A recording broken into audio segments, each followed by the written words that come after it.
And we are live. Hello, guys, and welcome to another episode of Jason Ebert Live. I saw Sarah just say, I'm okay with him being a little late today. Today's one of the days I'm not late, Sarah. So sorry. I'm just teasing. But thank you, everyone. Just want to give a couple shout outs. Actually, before I do, so what we do here is we interview the loved ones of missing persons in an effort to help spread awareness and hopefully help bring them home. Sometimes unsolved crimes to help get the victim's justice. So things along those lines. Typically, it's a family member. Sometimes it's a friend or, a best friend, something like that. But someone who knew the person really well. So as you can see, the show is also interactive. So you can come on. Sometimes it's a case you may never heard of. Sometimes it might be a case you've been following for years that you've really wanted to ask a specific question on that no one's been able to answer. So with our show, you can put the questions in the chat. We try to get to everyone we can. Of course, we can't always get to everyone. But if you're into trying to help these families, please hit subscribe below, set the notification bell to all. Sorry, guys. Give me just a second. Give me 1 second, guys.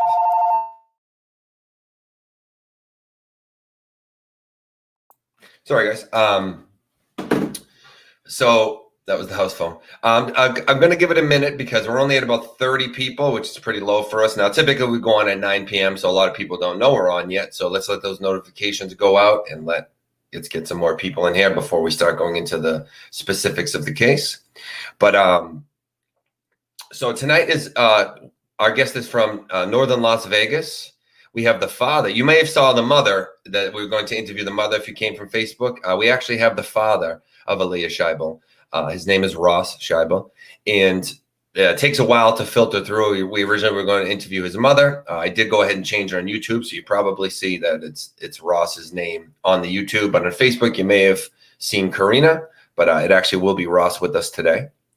So yeah, we actually Laughing Hawk says you have a house phone. Yeah, we actually just re-got it. Laughing Hawk. We got a new cable company. It was I think $5 more to get it. Well, like, you know what? Just do a house phone. Screw it.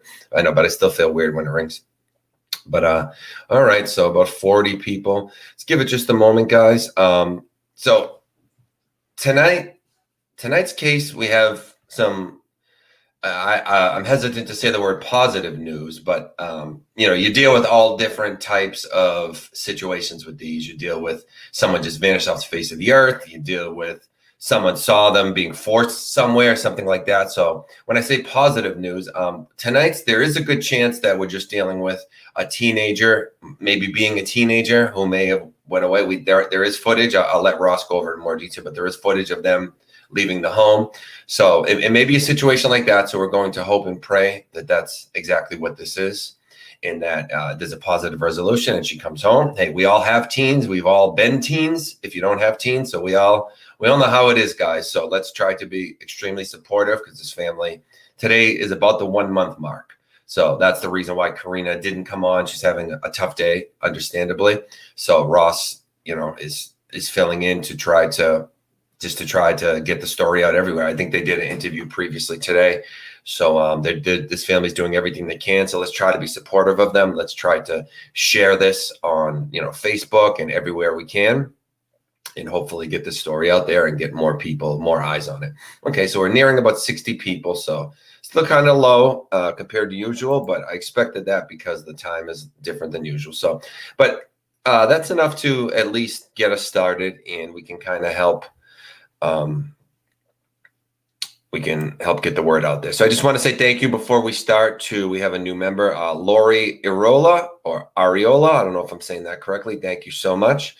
And we have a couple new supporters. Thank you so much to Kubi. Well, Kubi's not a new supporter, but she back again. And Leah, who supported as well, one-time supporter. So thank you so much, guys. But let's go ahead and bring on Ross. And sorry, guys, just getting the pictures loaded up. Give me 1 sec. Oh, before I get started, I haven't done this in the last few. I'm going to show you guys the flyer we have of Aleah. This is made by Be United Missing Persons. They're a great group that helps out quite a bit with not only flyers, but helping spread the word and helping families in a lot of ways behind the scenes. So this is the flyer they made for Aleah. Please support them. Their links are below. If you hit show more in the description, all the relevant links will come up. That will be one of them. So, okay, we're getting to about 70 people. Let's get started. And thank you, Elaine. And someone said Aleah, beautiful name. I know, I really like that name, actually. I know it from the from the singer, spelled differently, but yeah, very, very pretty name. But okay, let's bring on her father. We're at about 5 minutes here, 70 people. So this is a good time to bring him on. Today we have with us, I should say, Ross Scheible. Ross, I just want to say, obviously, man, I'm so sorry for what you're going through. I pray that this is just, kind of a kid being a kid, and we get a positive resolution to this. And we have a lot of people here for you, man. And we are hoping for the best in this situation. Yeah, thank you for the support and everything. It means a lot. Absolutely. And we have a lot of people in the chat saying she's gorgeous, and all kinds of stuff. Lots of positive, kind words. So while I go over some pictures for her, do you want to maybe tell us a little bit about her to start, and then you can kind of lead us into? You were telling me a little bit, the day before. Do you want to take us through the timeline that pertains to her going missing? Yeah. So my daughter Aleah, she's been. We adopted her when she was it was 2014 when we adopted her, but she was in the home for about 2 years prior to that. We went out basically on December 9th. My daughter woke up before everybody else and snuck out the front door. My doorbell camera picked her up. Basically, she walked out and just started running down the street. She had her phone with her. She had a backpack that was like really bulged out, and so she obviously had like clothes and stuff, I'm guessing, stuffed in there. And so we ended up contacting the North Las Vegas Police Department. Started calling all of her friends on our contact list. We got a lot of responses back from them. A lot of them haven't heard nothing. We looked up on the through our phone carrier to see basically, if she's been using her phone at all. And because my daughter was always on her phone, she could never go without her phone. And there's been absolutely nothing on her phone the entire time that she's been gone. Really? Okay. She had her phone in her hand when she walked out the door. And I paused the video, zoomed in, did everything I could, and made sure that, that was her phone. And no, she just stopped using her phone altogether. It makes absolutely no sense for her. Yeah, that's really odd for her. That was going to be my first question, is since we saw her walk out, I'm assuming that she had her phone and would be using it, but nothing so a whole month not using her phone, huh? Yeah, so some of the friends, one of the friends we got a hold of, she's the only one that my daughter knew that had a car and drove, and she was asking her for a ride to the airport earlier that week. And her friend was like, no, I'm not getting into that. I'm not going to take you to the airport. So we're guessing she did have a boyfriend that she told us they broke up. He graduated the year prior. He's 18. He lives up in Reno, Nevada, working at the Tesla plant. His name's Giovanni. And we've contacted him. He's real nonchalant about it, acting like, it's no big deal. Just, oh, no, haven't seen her. I don't know where she is. Like no concern, no nothing. So we think that he might have, because he's lied to us last time. My daughters ran away before, but we found her within like hours every other time. Okay. And so we think he at least, I don't know if he's necessarily has her, but I think she's still talking to him, and he at least knows something. So. Okay, and I just want to be clear, just for your and my protection, any names that are brought up, guys, we make no hard accusations. Everything's alleged, and we just have a family member trying to piece together what happened. So any names that are brought up, we're not making any accusations. It's just obviously that, common sense. A kid goes missing, and she's packed up in a big backpack, talking to her boyfriend. That's the natural assumption. So if anyone that knows him is listening, we're not accusing, but we're just going off of what we know. So okay, so a lot of things point to this possibly being, her choosing to run away. Of course, she's done it before. She had a packed bag. Was there anything going on in the home that would point to a reason why this was longer? Was there like a recent argument or something out of the ordinary? This one, no. All the other times she ran away was because we took her phone, and then we found out that she had another phone Like her friends gave her a burner phone or an old phone or whatever. So all the other times it was, just we found out she had the phone, so she was losing her phone. She was that time not going to have any contact with anybody, so she got mad and ran away. Well, that's a possible reason why there's no activity on her phone this time, right? She might have another burner. Possibly, yeah. Because I had caught her with a burner phone. Because in my house, you lose your phone if you have an F. Any Fs in your grades, you lose your phone until you get your grades back up. Okay. I don't care if you got a D minus, doesn't matter. That's still passing. As long as you don't have an F, you get to keep your phone.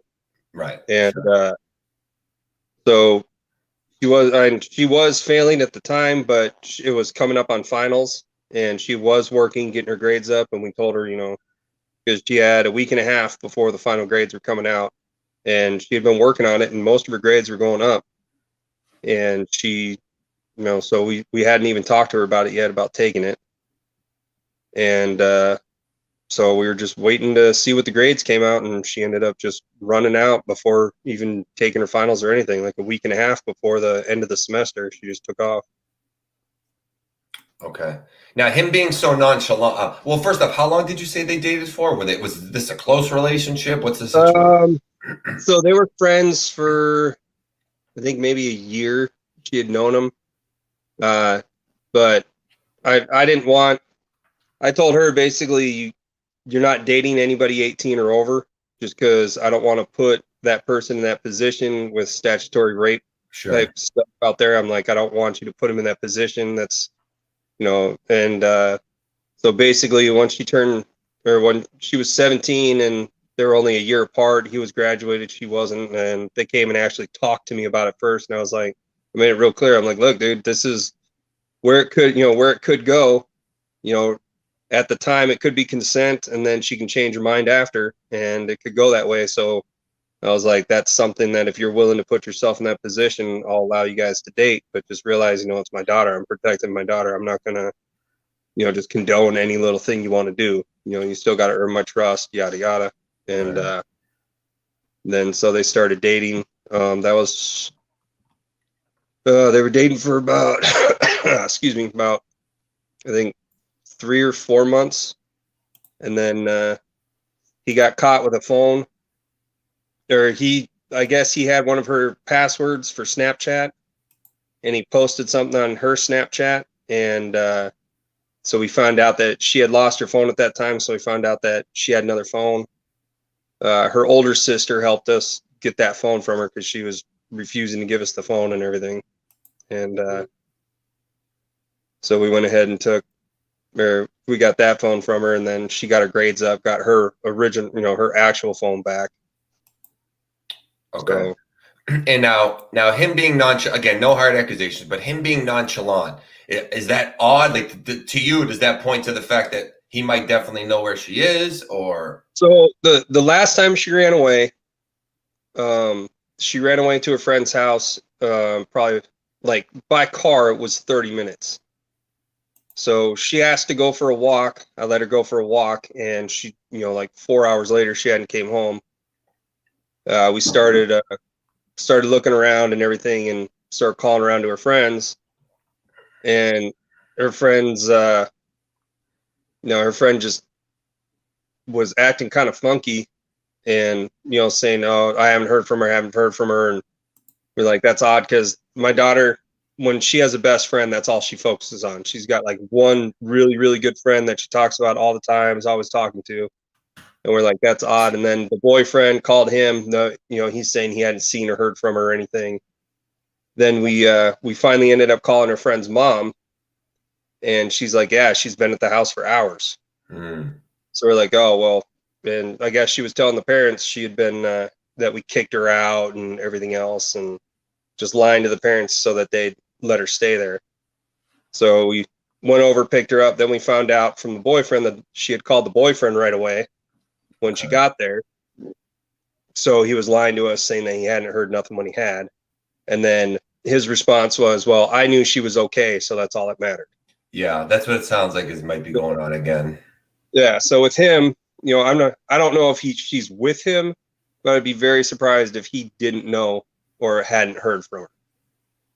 So we've given all of his info to the police, and we're just waiting on them to follow up and do their due diligence to figure out what's going on.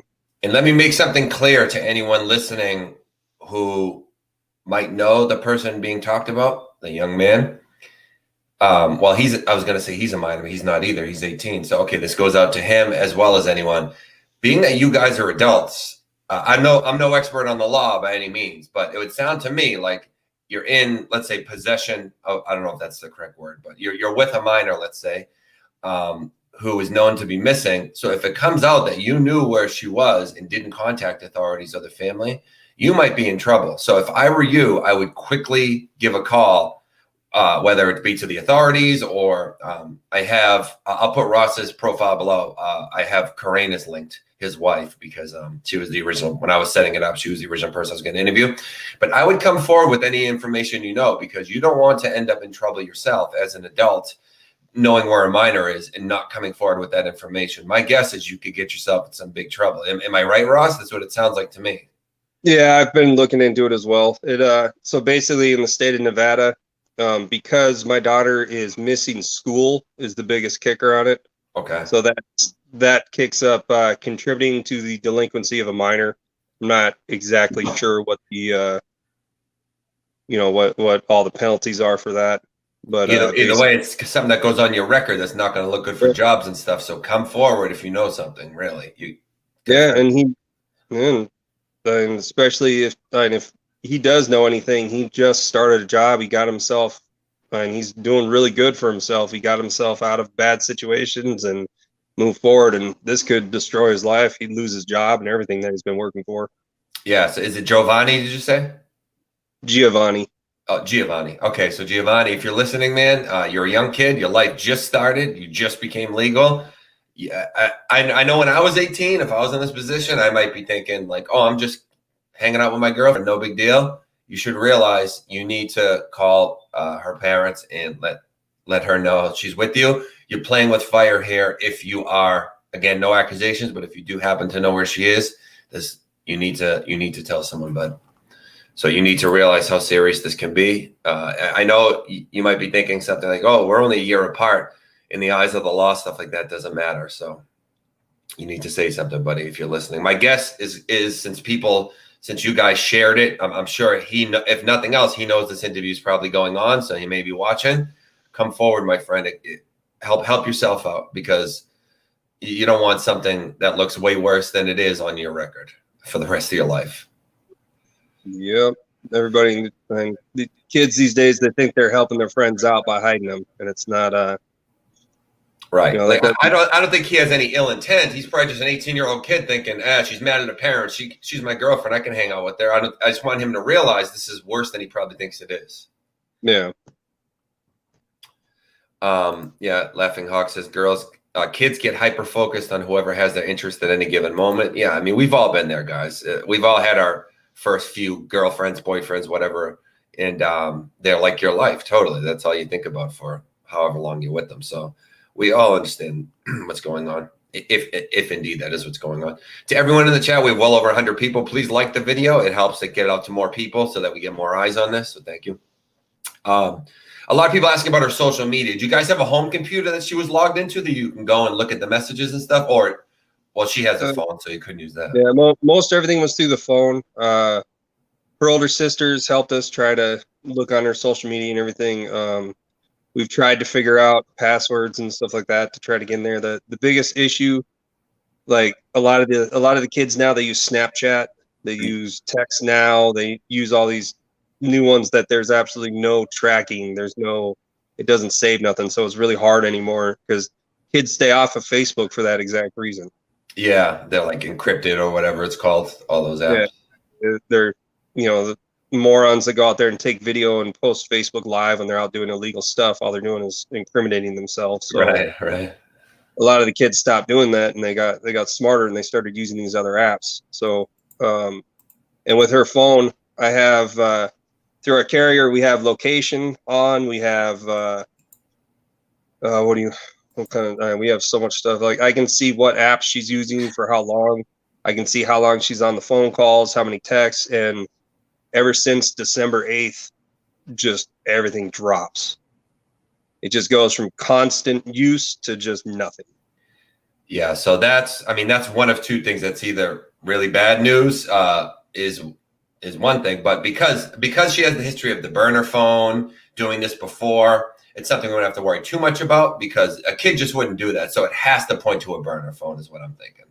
Yeah, with all the other times she's ran away, she's always ran straight to someone else's house. She always knew where she was going. And I pray that she, didn't start something new now, but I'm praying that she had a plan, because she kept telling me she always had a plan. Her plan, all she'd tell me is at 18, she was going to drop out of school and that she didn't have to worry about me. And she doesn't like telling ideas to me. I'm a very, I don't know how to put it. I'm blunt, I'm outspoken. And if I think you're stupid, I'll tell you you're stupid, I guess. Yeah. So a lot of her plans, I was just trying to get her to think. Well, that's what kids need. Sometimes something sounds great, and you're an adult, and you're like, "Oh my god, no." Yeah, you just sit there and they say, "Oh, I want to do it on my own, so I'm moving out, and I'm gonna go move in with my friend." And it's like, "But your friend lives with her parents." Right. Yeah, so you're not doing it on your own. You're moving in, and your friend's parents are going to be the ones taking care of you. That's not doing it on your own. Doing it on your own, getting a job, getting your own place, that's doing it on your own. Even if you have roommates, you're not doing it on your own, because if your roommate leaves, you can't afford your apartment. Therefore, you're dependent on your roommate. Right. So, trying to get those kind of thoughts in their heads, getting them to think more. And, so they just, I don't know, they just haven't really, she stopped talking to me about that kind of stuff, because she kept saying she wanted to be a therapist or a nurse for mental hospitals, because my daughter's bipolar, borderline personality disorder, PTSD. She has a few other health conditions, and so she wants to help other. She was always saying she wanted to help, the people that have the same issues that she does, but can't do that dropping out of school. Right. For sure. Yeah, definitely not that field. That's for sure. She won't get a job anywhere doing that. So you don't have to answer this if you don't want to, but I tried to get every question up. Caroline asked, does she have any brothers or sisters? Yeah. So all of her brothers and sisters are half. They're all from her mom's side. Her dad, I don't know much about him. He, before we adopted her, I guess he's in Mexico. That's all I know. And her mom, she has, I think, four or five other kids. Two of which live with the father. And then the two I adopted, and then, Aleah's one of those. And then the mother has, another kid now. Okay, we had a lot of people asking about the biological parents as well. Is it possible she went there, or would she definitely tell you? So we've been in contact with the biological parents. Okay. At least the mother. She's been helping us try to find her and everything. She's gotten her life together since once she lost my daughter and her sister. The two of them, or she basically realized that what she was doing wasn't right, so she got her life together, and she was pregnant at the time when all this was happening. And once she got her life together and actually was able to keep her youngest daughter. So she's been doing all that. I think she's almost 4 or 5 now, and so she's been doing a lot better now. She's so she's been helping us try to find stuff. She's been throwing flyers out there too, and doing everything she can on her side as well. Okay. And a great question from Sophie Colt asked, the boyfriend, does he live alone, or does he live with parents? So his parents live here in Vegas, and he's up in Reno by himself. I don't know if he has roommates. I don't know where he lives. I just know he moved up there because my daughter was real distraught when they were moving and they had to start the long distance relationship stuff. So okay. It's just been.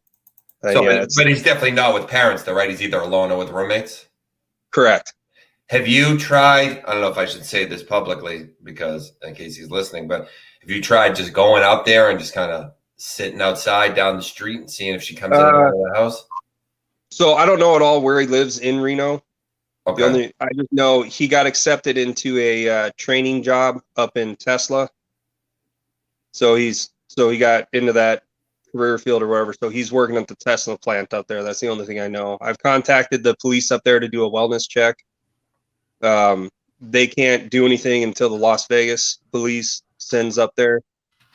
I guess there's a bunch of red tape and stuff they got to go through. I'm not exactly sure how the laws work on that, but so I've been in contact with the Las Vegas police to try to get them to send stuff up there so that there can be to check. But without having an address on him, all they can do is go to his job, talk to him there. And You have his full name though? I don't know his exact full name. I believe it's Giovanni Lavender. Okay.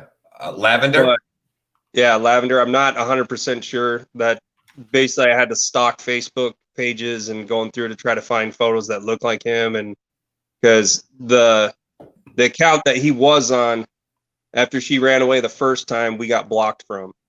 So we don't have access to his normal Facebook page. Okay, only because I have a website that I use that not a lot of people use to find information, but right now it says the website's down and using a security service to protect itself from online attacks. Okay, I was gonna see if I could find any info to help you out as far as addresses and stuff, but maybe you could also go to his job and see if she drops him off there. I mean, just start throwing things out there, you know. I don't know if he has a car or anything. He didn't when he was initially dating her. He had to keep borrowing his mom's car. So I don't know if he's bought one since or what's going on. We do have some of the family friends work at the Tesla plant, so they're looking in to see what they can find up there. We're just waiting on word back from them. I don't want them I told them don't do anything that's going to get them in trouble. You know, I don't want anyone losing their jobs over trying to, harass this kid only to find out that he actually doesn't know anything. I don't want to put them Right, for sure. Kelly Young says, my sister had a really similar situation running to her boyfriend's house at 17 and was scared my dad would take away everything and not let her leave the house again. So she stayed at boyfriend's out of contact. Yeah. And at 17, and the worst part is if she does come home unwillingly, like if the police find her and, they're going to end up escorting her home. So, then it starts that whole thing of how long is she going to stay before she runs again? How mad is she going to be? And especially with she hasn't had her medication. Like when she left, she didn't take any of it. So she's been off medication now for 31 days. So there's no telling how she's going to be with, if she's going to be depressed, if she's going to be angry, if she's going to, so it's been, it's just going to be a hard one. Yeah. Do you maybe if she knows publicly that it's going to be easier for her if she returns home herself, maybe you can put that out there versus her being found and dragged home. Maybe that's something she should consider. And at this point, I'd be happy with a phone call or a text message saying, hey, I'm alive, Right. Because that's at least then we got something to build off of. We at least know she's okay. Okay. But I mean, there's been so many different things. We've gone up on some of the websites, like the missing person websites and stuff like that. Her biological mom went on one website, put her contact information on there, and she started getting contacts from people. Like, just some people are just sick and twisted. They're like, "Oh, we have your daughter. We have her passport ready. Yeah. Send us much money, and we'll drop her off over here." And it's like, come on, people! Like, you're really that messed up in the head that you're going to try to take advantage of a family that's in that. When I started doing this, interviewing people, I'm shocked how often I hear that. I would think maybe once in a while you get some creep, but probably at least half the people I talk to have gotten those calls and messages. Yeah. And there's one, it's always $7,000. There's one that contacts almost every one of them. Give us $7,000. We're in possession of whoever. It's always $7,000. It must be the same person, because why is it always $7,000? Yeah, that's crazy. It's just sickos. All right. Hi, Cher. How you doing? Yeah. So a lot of people saying, "Wow, they can't believe that that happens." It does happen, guys. It shocked me too, but I've heard it enough times now that I know how often it does. Unfortunately, it's actually people out there that try to make money that way. Believe it or not. People asking about, have you tried to look into a private investigator or something? Or we haven't yet. We haven't gotten that far into it yet. We have a lot of contacts throughout the United States, so we've been trying to go those routes first before we start getting into like private investigators and stuff. And right now, I've honestly thought about just going up there and sitting outside of the Tesla plant trying to look for the kid and stuff Yeah. like that. yeah, Then we've driven by houses of some of her other friends and knocked on the door to talk to their parents and stuff, because the kids will hide the kids, but the parents are, they're smarter than that normally. So right. Yeah, I think that if nothing comes from this or your other interview or whatever, it might be time to start thinking outside the box like that. And yeah, no, we have. We were thinking about it. I think my wife contacted one. I can't remember what came of that or whatnot. So a lot of people asking about doing a wellness check, possibly. yeah, I did call up to Reno for the wellness check on the boyfriend, but without an address. Oh, Because right, he right, hasn't, right. yeah, he hasn't gotten in trouble up there, so they're supposed to go to his job and question him there. So I'm hoping that happens, because if he does, if he does, then it basically puts him in that position where he can either incriminate himself or help the situation. So I'm hoping that, and if he does know something, I'm hoping then he'll come forward to the cops and not hide it from the cops, because I'll just turn around and make it worse if they find out. Right. And then if he doesn't know anything, then he doesn't know anything. Okay. And thank you to Raj for the super chat. She asks, if she's not with the boyfriend, where else do you think she might be? Does she have any money to survive on? She had $20 cash. Was the only money that I know of that she had at the time when she left. Wow. And then she had an iPhone 11. The police checked to see if it was pawned. It wasn't pawned, but it doesn't mean that she didn't sell it to somebody. Right. At the same time, if someone else bought it, you think they'd Be turn it up. Yeah. The police have the electronic serial number and everything for it, so as soon as that sucker's turned on, it's gonna light up like wildfire. And I think she's just, one, she's a smart kid, and two, she's kind of been to this before, so I think she just knows, leave that thing alone, you're gonna get caught. And she found another phone or whatever, or not. Yeah, I'm hoping she's basically holding on to it so that when she's ready to confront us or talk to us, that she knows all she's got to do is turn it on and call. Yeah. I'm hoping that that's why she, if she still has it, that's why. I don't know. It's because she turns 18 in this coming August. So I'm hoping that it doesn't turn into one of those, oh, I just turned 18, you can't make me come home anymore, so I'm going to wait till then to call situations. So I don't know. Okay. Video Real asked a question, which is actually the next thing I was going to do. So he says, has Ross made a public video plea for her to make contact that she can easily see online? That's actually what I'm going to have you do now, Ross. I always do towards the end of these interviews. I always have you guys speak directly to them. So but to speak directly to Aleah, as well as anyone else who may have info, so that anyone watching, sometimes that's the part of the video that if they're on the fence, that gets them to say, okay, I got to come and say something. So do you want to speak directly to Aleah and or anyone who may know where she is? Yeah, Aleah, if you're watching, if you're here, and we love you, we miss you, just call. Just let us know you're okay, and we'll go from there. Yeah. So anyone, please come forward. This is a minor. She looks a little older in some pictures, so you may not think she's a minor, but she is. So it's not going to be good if you're around her when she's found. So just call the police or contact Ross and Karina through the links below in the description and help get this girl home, because she needs to be home. Kids aren't safe bouncing around like this. So please, anyone who has information. And don't assume that if you know something, don't assume Ross and Karina already know it. Don't assume it's not big enough to matter. Don't assume anything like that. Go ahead and contact the authorities and or the family. I always put my information below too. I put my email, all my Facebooks and all that. But I always say don't just contact me though, because especially if it's time sensitive, you don't want to send me something and the other day I couldn't even get online for a whole day, which is why this interview was delayed. So if you send me something time sensitive and I don't get it to the family in time, that's bad. So if you find something or know something, please contact the family and the authorities right away.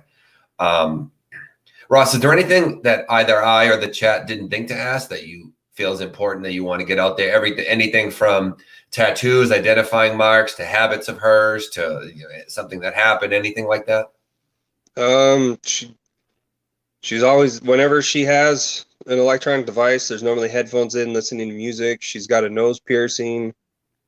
Other than that, there's no tattoos, any real, major markings or anything like that. Okay. All right, let's go over her pictures one more time, guys. And yeah, to contact North Las Vegas Police Department, phone number is 702-633-9111. And so Edna B mentions her girlfriends usually know what their friends are up to. So, I would just, I guess, keep on the friends on her Facebook friend. Well, you said she doesn't really use Facebook, but any friends, just keep on them. Someone has to know something out there. Kids don't just not tell their friends. There's got to be one or two that's close that knows something. It has to be. Yeah. Okay, so that's the police department number, guys. We'll go over pictures one more time. Please keep an eye out if you're in the North Las Vegas area. Even if you're not in the area, please share any of the flyers. You can find them on my page with the announcement posts. You can find them on Karina's page and Ross's page, which I'll put. Karina's is already there in the description, but I'll put. Ross, do you have a Facebook? I don't touch Facebook. Okay. So just go off Karina's. Yeah, my wife's always on it. I can't stand it. Yeah, I don't blame you there. If I didn't have this channel, I would never use it. I hate social media. Believe me, I'm not a social media guy at all. I'm old fashioned. But this is her. Here's one of the flyers, guys. And then right here is one that's made by Be United. I don't believe this one's out yet. Well, Be United probably put it up, but I'll excuse me. I'll put it on my Facebook so you guys can reshare this. So if you're in the North Las Vegas area, if you want to go around or hang up flyers or whatever, help that way. And if you're just online, posting it online helps too, because her friends, I'm sure, are on Facebook. So that'll get spread around and the right people will see it and try to help out, guys. But all right, Ross, thank you so much for joining us, man. I'm so sorry to how this all ended up turning out. And I pray that what we're thinking is the case, really is, and she's just with her boyfriend or whoever, a friend, and she finally says, I can't do this anymore, and just comes home. Yeah, appreciate your time and your efforts. It means a lot. No problem. And you did an awesome job, advocating for her today. So great job, man. And let me know if there's anything further I can do, and I'll try to look at further, see if I can find any addresses or anything like that. All right. Thank you so much. All right. Thanks, Ross. Thank you to everyone in the chat for joining us. Please help bring Aleah home and get this out there. And all right. I love you guys. Thank you for joining us, and have a great night, everybody. Thanks again, Ross.